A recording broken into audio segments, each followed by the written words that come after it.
Perkenalkan, nama saya Istiani Wanudia Utami dari KKN UPN Veteran Yogyakarta, Angkatan 76, kelompok Daring 195. Di sini saya akan menjelaskan tentang macam-macam vaksinasi dalam pencegahan COVID-19.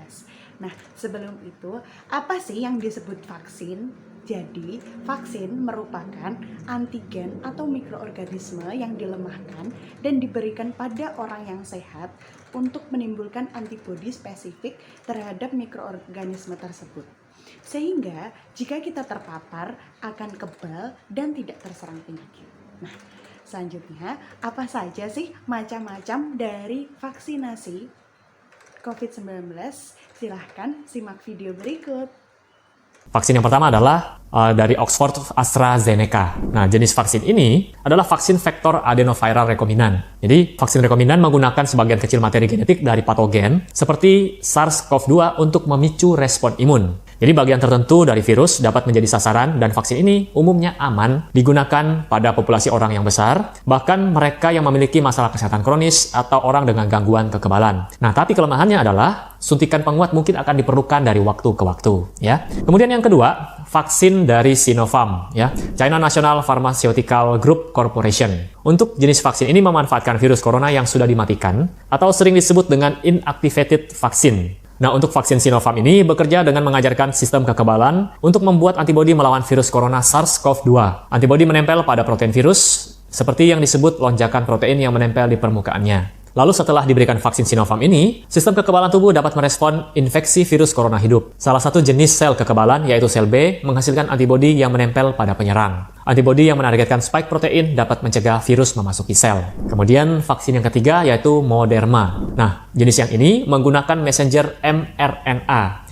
Jadi vaksin mRNA COVID-19 memberikan petunjuk kepada sel tentang cara membuat bagian protein S yang tidak berbahaya. Jadi setelah vaksinasi, sel akan membuat potongan protein dan menampilkannya pada permukaan sel. Sistem kekebalan akan mengenali bahwa protein tidak termasuk di sana dan mulai membangun respon kekebalan dan membuat antibodi. Jadi antibodi itu adalah tentara yang dibuat oleh tubuh ya untuk melawan benda asing, salah satunya virus. Kemudian, jenis vaksin COVID-19 ini untuk orang yang berusia 18 tahun ke atas, vaksin ini membutuhkan 2 suntikan yang diberikan selang 28 hari. Nah, untuk vaksin Moderna, dari Pusat Pengendalian dan Pencegahan Penyakit Amerika Serikat atau CDC, jadi ada beberapa orang yang tidak menerima vaksin ini. Nah, orang-orang tersebut diantaranya adalah orang-orang yang pernah mengalami reaksi alergi parah atau anafilaksis, atau reaksi alergi langsung meskipun tidak parah terhadap bahan apapun dalam vaksin mRNA COVID-19.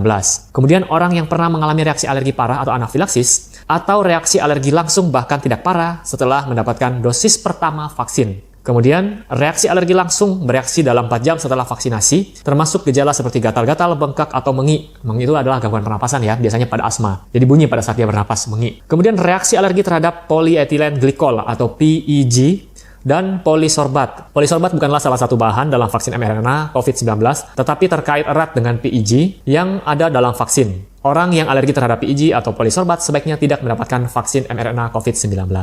Kemudian vaksin yang keempat dari Pfizer-BioNTech. Vaksin COVID-19 Pfizer-BioNTech dinamakan BNT162b2 dan berbasis teknologi messenger RNA atau mRNA. Vaksin ini menggunakan gen sintetis yang lebih mudah diciptakan sehingga bisa diproduksi lebih cepat dibanding teknologi biasa. Virus yang tidak aktif ini menyebabkan sakit tetapi mengajari sistem imun untuk memberikan respon perlawanan. Dengan mRNA, tubuh tidak disuntik virus mati ataupun yang dilemahkan, melainkan disuntik kode genetik dari virus tersebut. Hasilnya, tubuh akan memproduksi protein yang merangsang respon imun. CDC mengatakan jenis vaksin COVID-19 Pfizer-BioNTech direkomendasikan untuk orang yang berusia 16 tahun ke atas, sama seperti vaksin COVID-19 Moderna. CDC juga memberikan sejumlah kriteria orang-orang yang tidak disarankan menerima Pfizer sama vaksin Moderna. Jadi, kriteria orang-orang yang tidak menerima vaksin ini sama dengan kriteria sebelumnya ya di vaksin Moderna. Kemudian yang kelima adalah vaksin Sinovac. Nah, Sinovac ini bekerja menguatkan sistem kekebalan tubuh sehingga antibodi dapat melawan virus corona. Vaksin ini dibuat dengan platform atau metode virus yang telah dimatikan atau inactivated virus. Lewat cara tersebut, maka tubuh bisa belajar mengenali virus penyebab COVID-19,